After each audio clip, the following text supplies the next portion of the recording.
Hello everyone, I am Neelam Daiya. Welcome to my channel. आज के video में हम सॉल्व करेंगे क्लास 10 की एक्सरसाइज 8.2 का question 4। State whether the following are true और फॉल्स, जस्टिफाई योर आंसर। ऐसे क्वेश्चंस हम पहले भी कर चुके हैं। गिवन स्टेटमेंट्स को हमें बताना है कि ट्रू है या फॉल्स है और अपने आंसर का फिर रीज़न देना है। तो सबसे पहले लेते हैं first part. Sine A plus B is equal to sine A plus sine B. अब इसका आंसर फाइंड आउट करने के लिए हम a एंड b को कुछ वैल्यूज़ असाइन करेंगे। ठीक है, a एंड b के प्लेस पे हम कुछ एंगल का मेजर लिखेंगे और फिर देखेंगे कि दोनों साइड इक्वल आती हैं कि नहीं। ठीक है, तो अब क्योंकि रेशो जो है वो साइन में है तो साइन रेशो सारे स्पेसिफिक एंगल्स के लिए जो टेबल में वैल्यूज़ है वो पहले हम लिख लेते हैं। यही सारी वैल्यूज़ हैं टेबल में साइन की।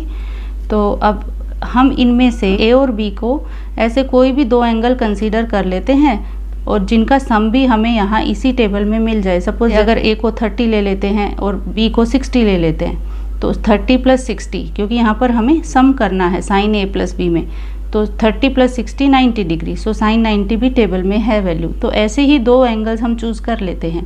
तो let a is equal to 30 degree and b is equal to 60 degree. ठीक है, अगर a 30 है और b 60 डिग्री है तो पहले हम लेफ्ट हैंड साइड कैलकुलेट कर लेते हैं कि इन एंगल्स के लिए क्या आती है। लेफ्ट हैंड साइड है साइन a प्लस बी। ठीक है, साइन a प्लस बी हो जाएगा साइन, वैल्यूज़ रखो इधर, 30 degree plus 60 degree. Now sine 30 plus 60 होता है 90 डिग्री। अब साइन 90 तो 1 होता है तो इट इज़ 1। अब देखेंगे राइट हैंड साइड क्या आती है। Right hand side is sin a plus sin b. Okay, put the values for a and b here.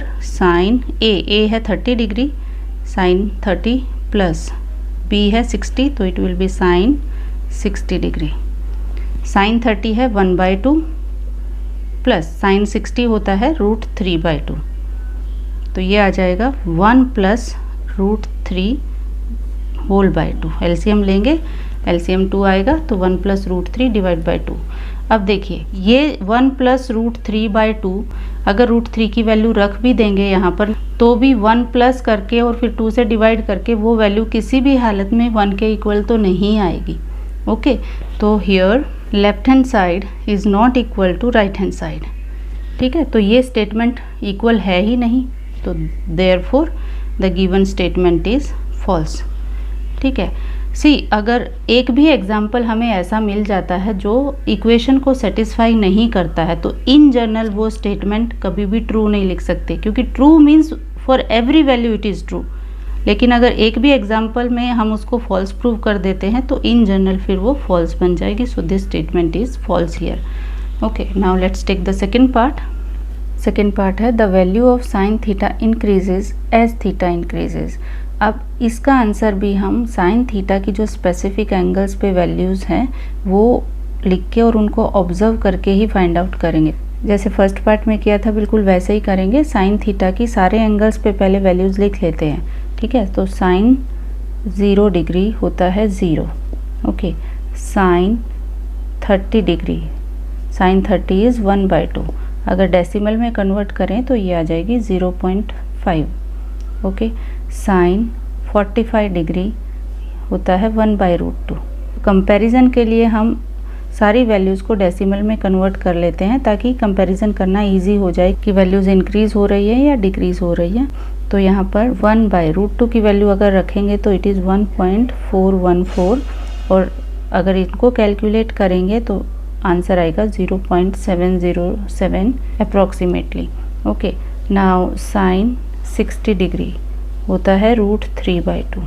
यहाँ पर भी √3 की वैल्यू अगर रखेंगे तो इट इज़ 1.732 डिवाइड बाई 2 और इसको कैलकुलेट करेंगे तो हमें मिलेगा अप्रॉक्सीमेटली 0.866। ओके, नाउ साइन 90 होता है 1। तो अब एंगल्स को और वैल्यूज़ को हम कंपेयर करेंगे। तो यहाँ तो क्लियरली हम देख सकते हैं कि जैसे जैसे हम थीटा को इंक्रीज़ कर रहे हैं साइन थीटा की वैल्यू भी इंक्रीज़ हो रही है। तो ये स्टेटमेंट क्या है, ट्रू है। So hence it is true. Okay, now let's take the third part. Third statement यहाँ पर है the value of cos theta increases as theta increases. ये तो सेम बिल्कुल सेकंड पार्ट के जैसा ही है, वहाँ पर साइन था, यहाँ कॉस है, तो इसको भी हम वैसे ही करेंगे। पहले कॉस थीटा की स्पेसिफिक एंगल्स पे सारी वैल्यूज़ लिखेंगे, फिर कंपेयर करेंगे। ठीक है, तो यहाँ पर भी हम लिखते हैं पहले cos 0 डिग्री होता है 1, cos 30 डिग्री √3/2। साइन की जो भी वैल्यूज़ थी उसके रिवर्स वैल्यूज़ हम यहाँ पर cos की लिख रहे हैं। cos 30 is √3/2। √3/2 हमने फर्स्ट पार्ट में कैलकुलेट किया था, क्या वैल्यू है 0.866। ठीक है, now cos 45 degree is same in sine and cos both 1/√2 and 1/√2 हमने कैलकुलेट किया है 0.707।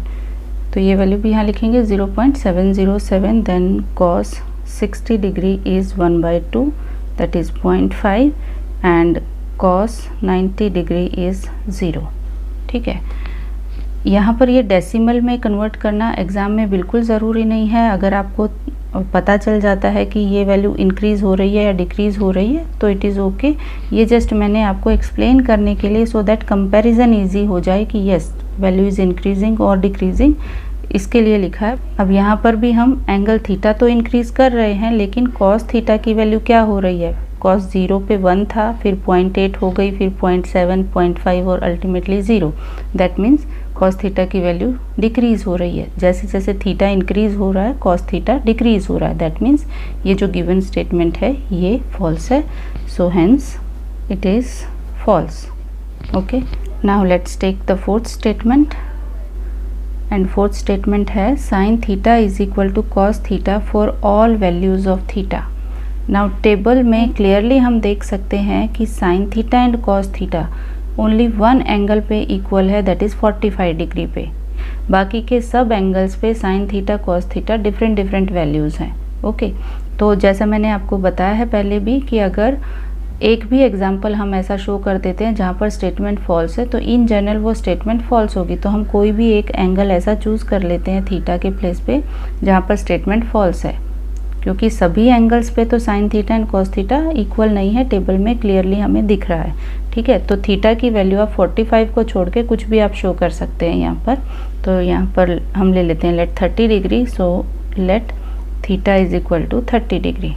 ठीक है, तो साइन 30 डिग्री होता है 1/2 एंड कॉस 30 डिग्री होता है √3/2। ठीक है, तो as 1/2 is not equal to √3/2, ये दोनों इक्वल तो नहीं है, इक्वल नहीं है तो मीन्स ये गिवन स्टेटमेंट क्या है फिर फॉल्स है। Hence it is false. यहाँ पे लिखा है कि these two are equal for all values of theta. Theta की चाहे कोई भी वैल्यू रखे सबके लिए दो वैल्यूज़ इक्वल आएंगी। तो ये हमने एक एग्जांपल शो कर दिया जहाँ पर फॉल्स है, तो इन जनरल स्टेटमेंट क्या हो गई, फॉल्स हो गई। अब लेते हैं fifth part. The last part, that is fifth part, is cot A is not defined for A is equal to 0। अब इसको कैसे करेंगे? cot A क्या होता है? cot A होता है tan का रेसिप्रोकल, तो cot A को हम लिख सकते हैं 1/tan A। ठीक है, अब एंगल का मेजर हमें यहाँ दिया है, A की वैल्यू 0 है। दैट मीन्स अगर हम A के प्लेस पे 0 रख देते हैं, so for A is equal to 0 ये वैल्यू कितनी हो जाएगी? Let's do that, 1/tan 0 degree. अब टेबल में फिर से देखिए आप, tan 0 कितना है? tan 0 होता है 0, तो ये वैल्यू आ गई 1/0। नाउ किसी भी नंबर को 0 से डिवाइड नहीं किया जा सकता, 1/0 is nothing but not defined.